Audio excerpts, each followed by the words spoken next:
Welcome to Fantasy Gains with Squish and Kyle. I am Squish. That is Kyle. We have to mention those Bitmojis, Kyle. How are you liking those? Man, I kind of wish I went with a better option besides the smile. I mean, it's pretty generic, so I think yours with the thinking face is a lot better than mine. So I think we may have to change that up next time. But overall, not bad. Solid. Well, I think I'm right all the time, so it's only right that I'm thinking, right? Because we know I'm never right in general. But I do got to say, those Bitmojis, I look so much better as a Bitmoji than I do in real life. I co-signed with that. I agree. Oh, thank you. Thank you, Kyle. Way to really gas me up. That almost makes me want to deposit for the first time on Super Draft. You know, deposit for the first time on Super Draft, get that 50% deposit offer bonus. It's only for your first time deposit, but 50% deposit offer coming in a drip bonus on your first deposit on Super Draft. When Kyle tells me I'm ugly, that's what I want to do, deposit. Exactly. All right, we've got a nice slate tonight for basketball. 2-game slate. Starts off in about 29 minutes. And Kyle, we're going to go through some value plays for the people at home. Juicy multipliers. What do we got for that game coming up at 6:30? Heat Bucks. Heat leading that series 1-0. Yeah, it was a huge win for Miami in game one. You know, it was pretty surprising. I mean, I didn't think Milwaukee was going to come out that flat, but they did. And one of the big reasons Milwaukee had so much trouble was they could not contain Goran Dragic in game one. I mean, he was just absolutely fantastic. He scored 27 points, put up 6 rebounds, 5 assists. And ever since he got to the bubble, he's been a starter. He was on the bench all year. Kendrick Nunn was their starting point guard, but Spoelstra's gone to Dragic in the bubble, and in the playoffs he's taken his game to a whole new level. He's averaging 23.6 points per game, 5 assists, 4.4 rebounds. He's done an excellent job leading Miami in the playoffs so far in those 4 games against Indiana. Yeah, they have a lot of veteran leadership, and like you said, Spoelstra elected to go with him instead of Nunn. Mm-hmm. And this Heat team, they're a complete mix of youth and veterans. You have Jimmy Butler, of course, who is the dog of all veterans. Dragic, as you said, but you have guys like Adebayo, Robinson, Hero.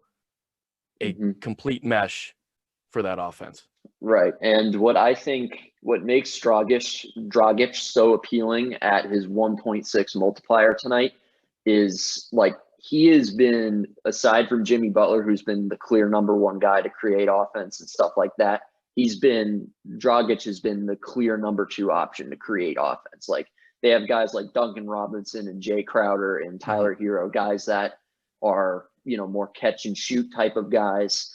They come off of screens, but they don't necessarily create like Dragic does. So I think, as far as value plays are concerned, he's a great option to have. And I think you said they couldn't stop him in game 1, and they couldn't mainly because Eric Bledsoe was out. Eric Bledsoe was out with an injury. He might be out tonight as well. If he is, obviously that makes Dragic a much better play. But if for some reason he can go tonight, on the defensive end, he's going to be one of those guys to try to clamp down Dragic. Yeah, and even so, he's a game time decision at this point. We still are not even 100% sure if he's playing, so that kind of shows that he might not even be 100% healthy. Yeah. So, and as we know, playoff Eric Bledsoe's had his bad moments. I mean, Terry Rozier lit him up a couple of years ago. So, I mean, the old Drew Bledsoe comment in New Jersey. We all remember that feud. Yeah, right. So. So who do you got? Who's your pick for this game, man? It's not as juicy as yours, but Khris Middleton at 1.4x. He's got the same multiplier as he did in game 1. He came out shooting 28 points, 6 boards, 5 assists, 2 steals, ended up with just under 66 fantasy points with his multiplier on Super Draft. He's a guy where you've seen Miami in the first game, at least, they're trying to get the ball out of Giannis's hands. They don't want Giannis to beat them, and rightfully so. They want to make the other players around Giannis to beat them.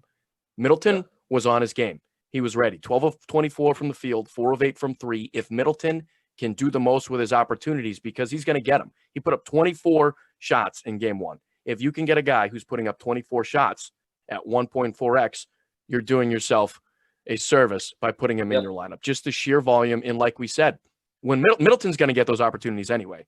But now that Giannis is being focused on, he's going to have to kick it out. And if there's no Bledsoe still as well tonight, even better for Middleton. He's that next guy. He's the next guy up for Milwaukee. And if they want to not lose this series to Miami, he's going to have to step it up even more with Giannis getting keyed on.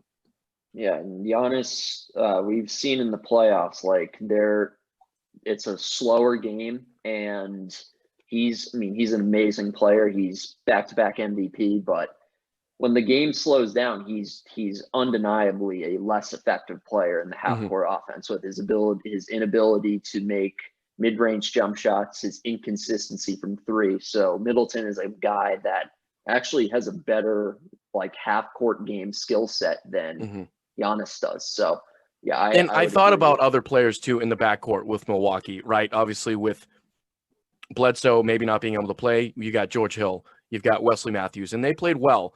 But I don't see this team generating an offense to beat Miami, having to rely on one of those two guys, getting more minutes from them. And the load is going to go to Middleton rather than them, is what they would hope for. You want Middleton to take more of a load rather than give it to George Hill or Wesley Matthews.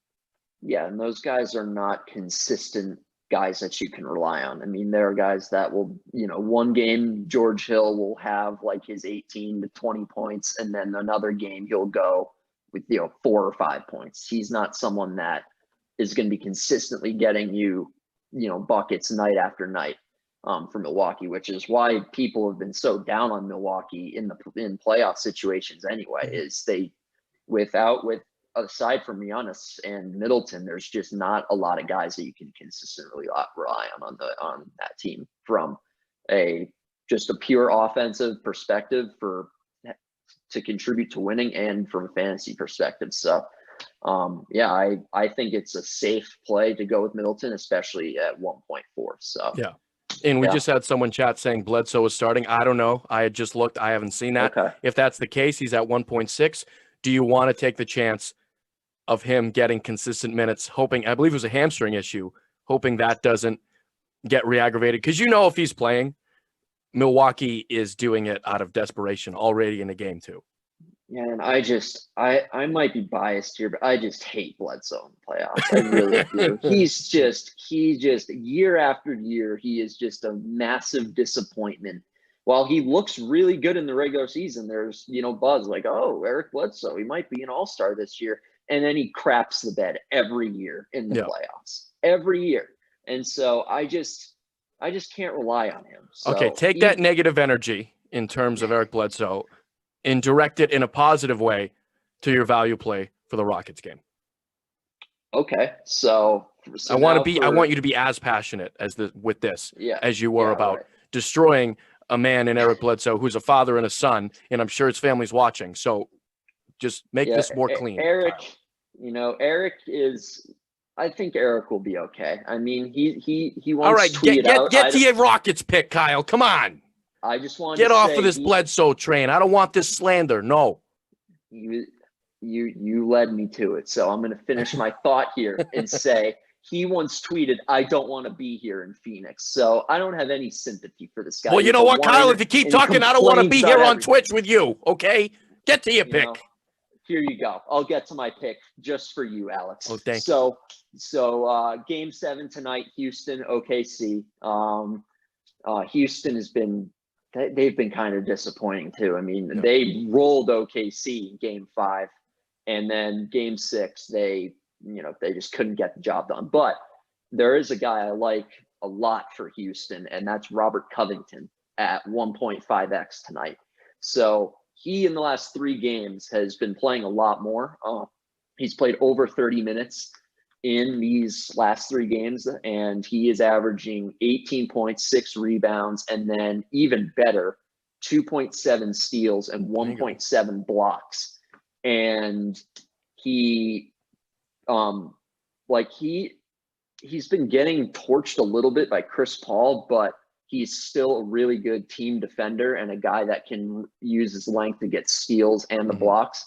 So that's been a huge thing for him fantasy wise. And then he's getting those 18 points because of the amount of threes that Houston takes. Like Houston is just raining down the threes. And if he gets hot from three, which he has these last 3 games, and I just don't, he's a little bit streaky, so there is some risk with that. Mm-hmm. But I think with the way he's played, with the amount of threes he's taking, and with the way he's been shooting the last 3 games, I really like him at 1.5x. So that's, and more so than some of these other guys, like Daniel House is their other small forward. He's not as consistent as Covington is. PJ Tucker shoots a lot of threes, but he isn't. I love PJ Tucker. I know you do. I know you do. He's like, I have a soft spot in my heart for PJ, but he's not the volume 3-point shooter that Covington is. Yep. So, I really like Covington tonight at 1.5x. So I was looking at. Go ahead.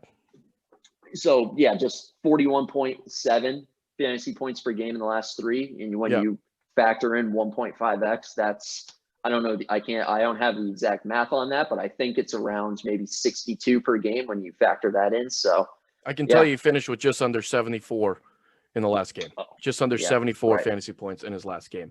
Now, I was looking through this slate, looking at multipliers. PJ Tucker, obviously, he stood out, thought about you with a twinkle in my eye. Jeff Green also, if he could get it together like he did in the beginning of the series. But those are guys, I don't think Houston wants them on the court. And this is a game 7, right? This is a game 7. You got to work with what got you there.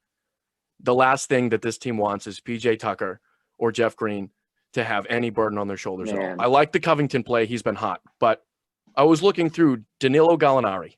Best name in the league. Danilo Gallinari. It's so fun to say, Gallinari. It's like you got a girl over, you want to talk sweet to her, you'd be like, hey, I know a little bit of Italian. Just say Danilo Gallinari. And she don't even know what it means, but it doesn't matter because he's at 1.65x. That's the juice. Last game out, 25 points, 5 boards, 2 steals, 67.24. There you go. It's on the screen. Fantasy points with the multiplier factored in. The last 2 games, he was atrocious.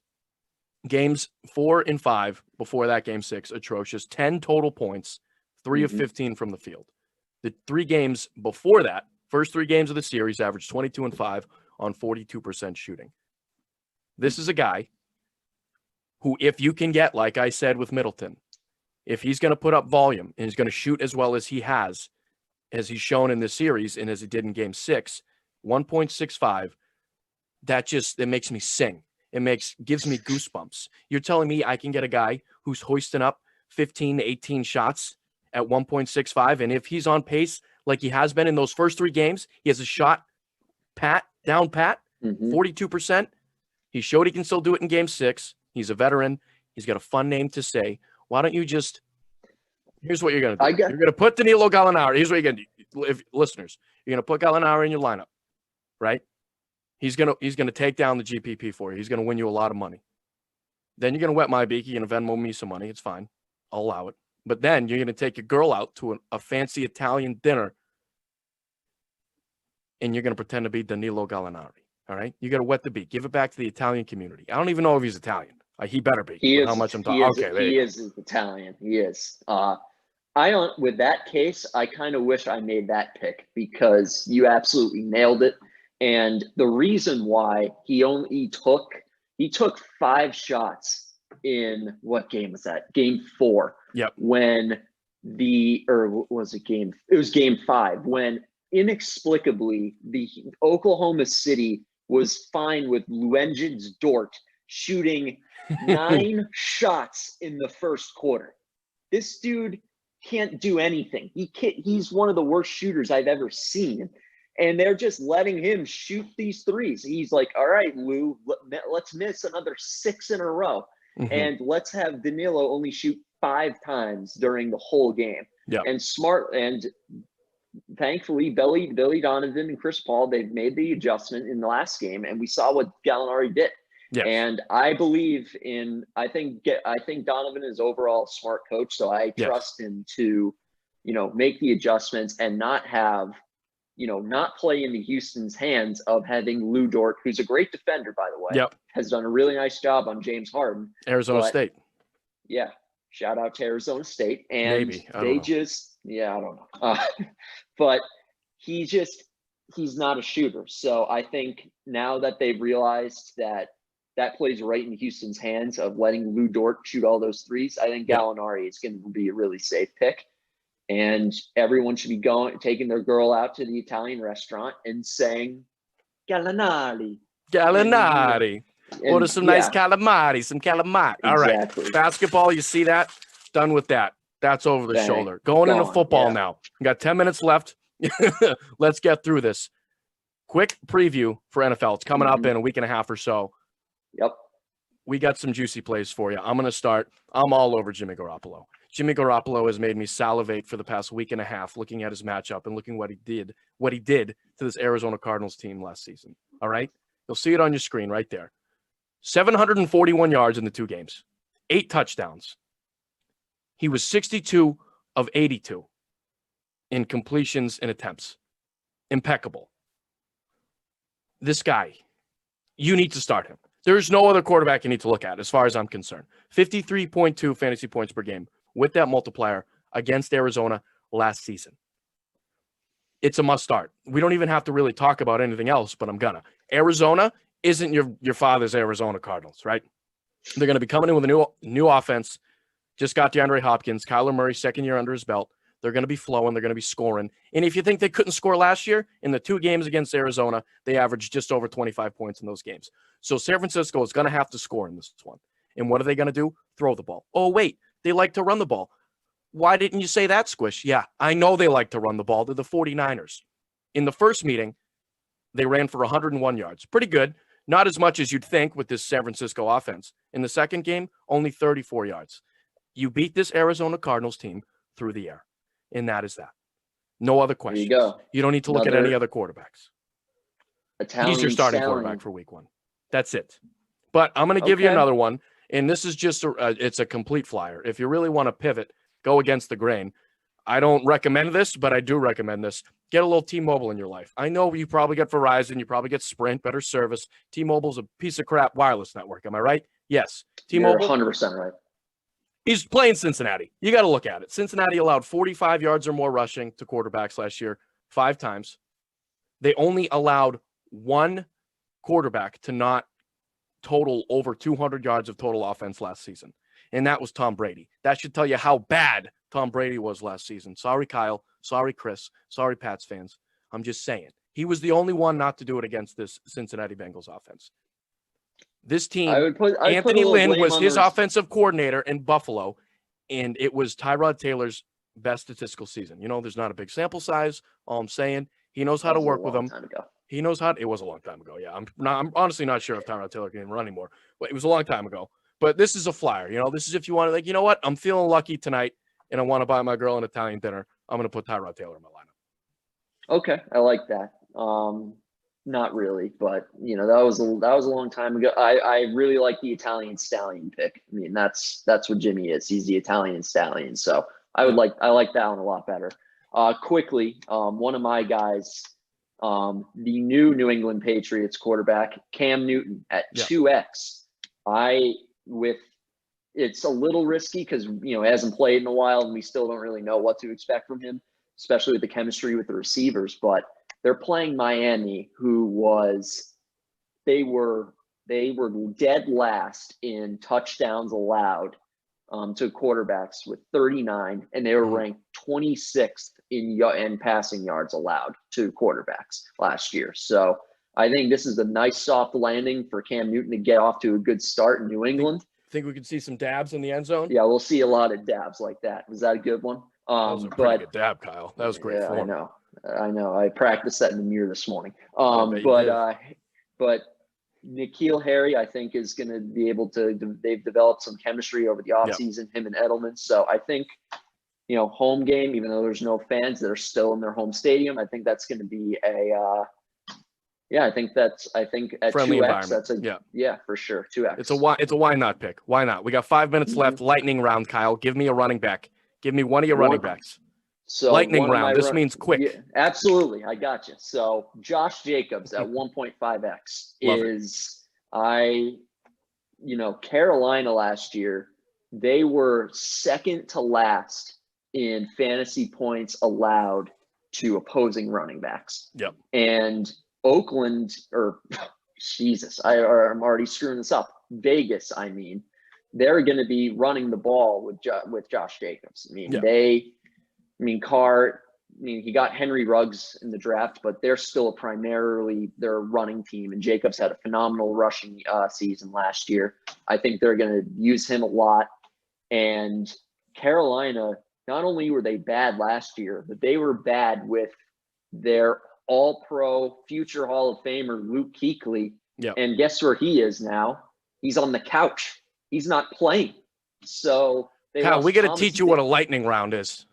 I'm loving it, but we got to teach you what a lightning round is. You'll have your one pick there. So Thomas Davis and Luke Kuechly are gone. So play Josh Jacobs. Go. All right, there we go. Hell of a lightning round from Kyle. Yeah. I got Miles Sanders, one of my running backs, a 1.45x. Last year, second game against the Washington football team, demolished them. 122 yards on the ground, 6 catches for 50 yards, 2 total touchdowns, 34.2 points, 49.6 if you count his multiplier, the current multiplier, 1.5x. Very good. The Washington football team, because we're not saying the R word, allowed 100 yards from 13 backfields last season and 50-plus receiving yards 8 times. They allowed the second most rushing yards last season at just under 2,400 yards. You see it all on your screen. Washington stinks. Miles Sanders is good. I mean, people are higher on him than I am this year, but this game, week 1, there's some juice there. Kyle, second running back, go. Second running back. So it's either going to be Marlon Mack or Jonathan. I'm blanking on his name. Jonathan Taylor. Thank you. Wisconsin. Second round pick out of Wisconsin. Jacksonville. They are the tanking Philadelphia 76ers now of the NFL. They're getting rid of all of their defensive players. Like, they're just selling them off and releasing them and trading them. It's insane what they're doing. They're just blowing up their team. And so, I mean, they had Calais Campbell and these guys last year. Yep. And now all those guys are gone. And Ngakoue. And Ngakoue just got traded to Minnesota. So their run defense and their defense in general is going to be absolutely putrid this year. Yeah. And Phillip Rivers is a guy that you don't really want throwing the ball too much because he's prone to interceptions. So he's going to be handing the ball off to Marlon Mack or Jonathan Taylor. And I think we still don't really know who's going to be the main guy. So whoever ends up being that main guy, I think you have to play him because at 1.5x is Mack, and then Taylor you got at 1.55x. Yeah. You're right. It's either 5.5 or 6.5. I remember that. Yeah, right. Kyle, so I love lightning round Kyle. It's my favorite type of Kyle. My favorite Kyle. Yeah, all right. Electricity flowing through my body. You're an electric factory, Kyle. And speaking of electric factory, we got the Bolts, the Chargers, Austin Ekeler at 1.4x. If you thought Christian McCaffrey was the highest scoring running back on Superdraft last season, get out of the room. You're crazy. It was Austin Ekeler. This man is a machine. And he did that in a backfield where, guess what? He had to split carries with Melvin Gordon. Guess what? It's his. The whole backfield's his now. Anthony Lynn wants to run the ball. Like we said, did it with Tyrod Taylor in Buffalo. He's going to get so much run, it's not even funny. The Bengals allowed 69 yards per game to running backs in games where they allowed at least 5 catches to running backs. Yeah, I did that math today. I had nothing to do. In games where the Bengals allowed 5 or more catches to opposing running backs, they averaged 69 nice receiving yards in those games. That's good. Very nice. I'm just saying. Average 5.75 last year. If he can get 5 to 6, I guarantee you he's getting at least 80 yards. Most rushing yards allowed last season were the Bengals. You need to pick on him. You need to pick on him. Joe Burrow, not my quarterback, all right? I'm a Tua guy. Go get your lineups in. We gave you some value plays for tonight's slate. We brought the energy, you know. We would like to see some reciprocation from the chat here. We need some energy. We just saw Lightning Kyle for the first time in history. My favorite type of Kyle. Any last words? Melvin Gordon, he's going to be terrible. Fade him. Austin Ekeler was the guy that should have gotten all the carries last year. Now he's getting it this year. He deserves all of it. Melvin Gordon stinks. Screw him. And you heard it here. That somebody clipped that. That was an electric take. All right. Thank you for watching Fantasy Gains. I'm Squish. That's Kyle. We'll be back next week. A wonderful evening, everybody.